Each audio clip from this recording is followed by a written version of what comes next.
आमतौर पर महिलाएं अपने साथ होने वाले अपराध के खिलाफ आवाज़ नहीं उठा पाती। अगर हिम्मत करके आवाज़ उठाई भी जाए तो सरकारी तंत्र की कमियों के चलते हिम्मत दम तोड़ देती है। ऐसी एक चौंका देने वाला आंकड़ा सामने आया है जो प्रशासन की सुस्त व्यवस्था के बारे में बताता है, जिस पर हम आज बात करेंगे। साथ ही बात करेंगे महिलाओं को उत्पीड़न व शोषण से बचाने के लिए बनाए गए राष्ट्रीय महिला आयोग की भूमिका के बारे में। पूरे देश में महिलाओं की समस्याओं को सुनने के लिए राष्ट्रीय महिला आयोग बनाया गया है, लेकिन समस्याएं सुनने के लिए आयोग द्वारा जारी हेल्पलाइन नंबर पर कॉल उठती ही नहीं है। अगर उठ जाती है तो आवाज़ वहां तक पहुंचती नहीं। अगर लगातार फ़ोन करने पर संपर्क हो भी गया तो 10 मिनट के बाद कॉल करना, ऐसा कहकर फ़ोन रख दिया जाता है। यानी महिला अपराध उत्पीड़न को रोकने के लिए बनाए गए हेल्पलाइन नंबर हवाई साबित हो रहे हैं। वहीं बात की जाए हरियाणा स्टेट की, तो खुद स्टेट कमीशन फॉर वीमेन के द्वारा दिए गए आंकड़ों के अनुसार साल 2021 में 30 से 35 नाबालिग लड़कियों ने बच्चों को जन्म दिया। ये वो बच्चियां हैं जिनके साथ उनके अपने या समाज में ही रहने वाले दरिंदों ने दरिंदगी की और बाद में प्रशासन और न्यायिक देरी के चलते इतनी देर हो गई कि उन्हें बच्चों को जन्म देना पड़ा। ये हम नहीं कह रहे, बल्कि ये बात खुद Haryana state commission for women की सदस्य ज्योति बेंदा ने कही है, जो कि NCW की भूमिका पर भी विचार करने को मजबूर कर देती है। अगर मैं सिर्फ पिछले 2021 की बात करूं तो लगभग 30 से 35 नाबालिग बच्चियों की डिलीवरी हुई जी।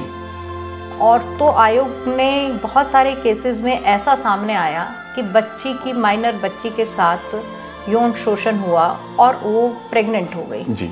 और इस प्रेगनेंसी के बाद किसके लेवल पर ये कमी रही कि एक छोटी सी बच्ची को स्वयं एक बच्चे को पैदा करना पड़ रहा है ना, जिसके लिए ना वो मानसिक रूप से तैयार है और ना वो शारीरिक रूप से तैयार है।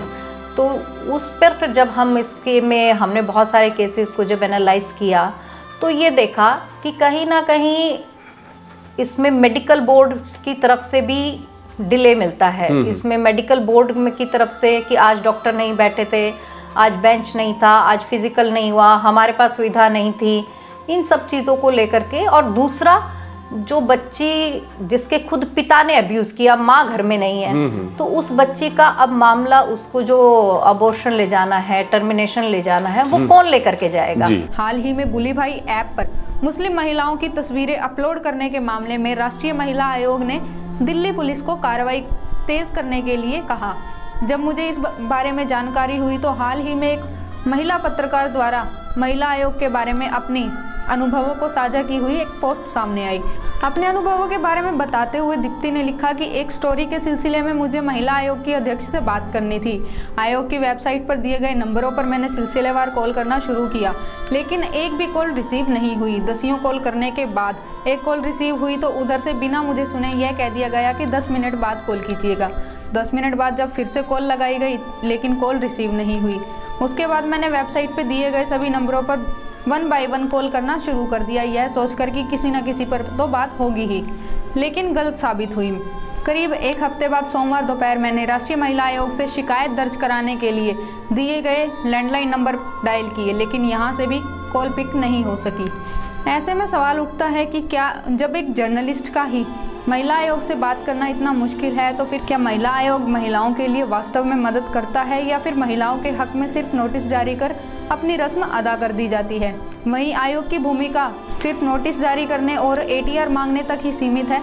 इस मामले में जब सोशल साइट कोरा पर लोगों से पूछा गया तो उनकी अलग अलग राय आई। एक यूज़र का कहना है, नहीं, वे केवल पीड़ितों की शिकायत दर्ज करते हैं और ATR मांगने के लिए पुलिस को मेल भेजते हैं।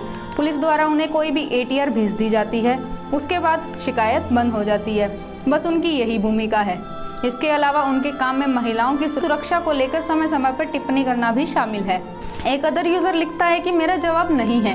अगर NCW गंभीरता से काम कर रहा होता तो अब तक महिलाओं के खिलाफ अपराध कम हो चुके होते। महिला आयोग के आंकड़ों के मुताबिक महिलाओं से जुड़े सबसे अधिक मामले 15,828 उत्तर प्रदेश में दर्ज है, 3,336 मामले दिल्ली में, 1,504 महाराष्ट्र में, 1,460 हरियाणा में और 1,456 मामले बिहार में दर्ज है। वहीं इसकी स्टेट कमीशंस की बात की जाए तो मध्य प्रदेश में महिला आयोग की वेबसाइट काम नहीं कर रही। वहीं महाराष्ट्र महिला आयोग की हेल्पलाइन नंबर पर कॉल जाती है तो पिक होती है, मगर आवाज़ नहीं पहुंचती। बिहार में महिला आयोग की साइट पर सिर्फ एक हेल्पलाइन नंबर है। वहीं हेल्प डेस्क कॉलम पर क्लिक करके लिखा आता है this page currently under construction. NCW की वेबसाइट पर दिल्ली वीमेन कमीशन की जगह दिल्ली सरकार की वेबसाइट का लिंक दिया गया है। हैरानी की बात तो ये है कि राष्ट्रीय महिला आयोग महाराष्ट्र, बिहार और राजधानी दिल्ली से किसी भी तरह की बैक कॉल या फॉलोअप भी नहीं लिया गया।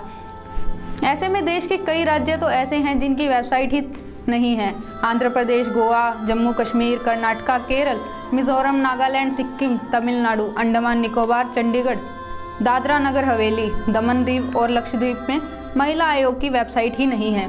ऐसे में महिलाओं की सुरक्षा और एनसीडब्ल्यू की भूमिका पर आप क्या सोचते हैं? अपनी राय कमेंट बॉक्स में ज़रूर रखें। अब मैं आपसे लेती हूँ इजाज़त, फिर मिलेंगे एक नए मुद्दे के साथ। देखते रहिए HR breaking news. Like, share and comment.